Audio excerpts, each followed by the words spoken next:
Patrick Dancin qui va nous raconter un petit peu l'histoire de Frankenstein. Bonjour. Bonjour à toutes et à tous. Est-ce que vous allez bien ? Oui, de mieux en mieux. Tant mieux. Avec le temps qu'il fait. Et oui, c'est toujours bon d'avoir un grand soleil parce que c'est ce qu'il se passe en ce week-end du festival Ascension. Heureusement, nous sommes en direct de la Pierre d'Horta et nous allons écouter cette histoire de Frankenstein. Alors, qui c'est Frankenstein ? Frankenstein, c'est un professeur. Est-ce que mon micro fonctionne ? Oui. Oui. Donc, Frankenstein, évidemment, je crois que tout le monde connaît le sujet principal de Frankenstein, même si les gens font pas le rapprochement entre le livre et en général le film que tout le monde a en tête, parce que le livre il est très ancien et que l'histoire est complètement différente du film, sauf évidemment pour l'essentiel qui est la création du monstre. Voilà. Donc je vais en fait raconter l'histoire de la création du livre et aussi celle de Mary Shelley qui est son auteur.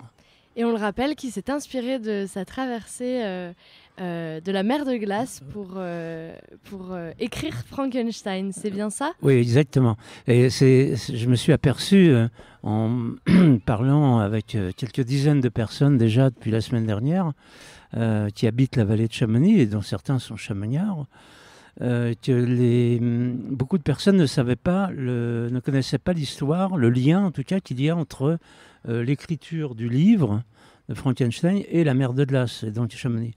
Or, c'est un peu normal puisque le film, il a un peu tout mangé. Le film, c'était un siècle plus tard, hein, donc en 1931. Et le film, il a un peu tout mangé, aussi bien aux États-Unis qu'en Europe. Et donc, les gens oubliaient le livre, en fait. Donc, oubliaient l'histoire, même ici à Chamonix. Donc, or, ce livre, il est très, très important. D'abord, c'est ce que je vais dire tout à l'heure, dans l'histoire de la littérature, mais également dans l'histoire de Chamonix et du Mont-Blanc, et même de la découverte de la haute montagne. Parce que ce livre a été un best-seller dès sa sortie en 1819 en Angleterre, et il a été traduit tout de suite dans plusieurs langues, en France en 1821, et là aussi ça a été un best-seller.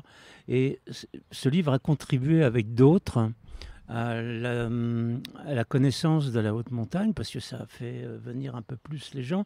On n'était qu'au tout début du 19e siècle, hein, ne l'oublions pas. Après, il va y avoir des gens plus importants dans les écrivains voyageurs qui vont parler de Chamonix.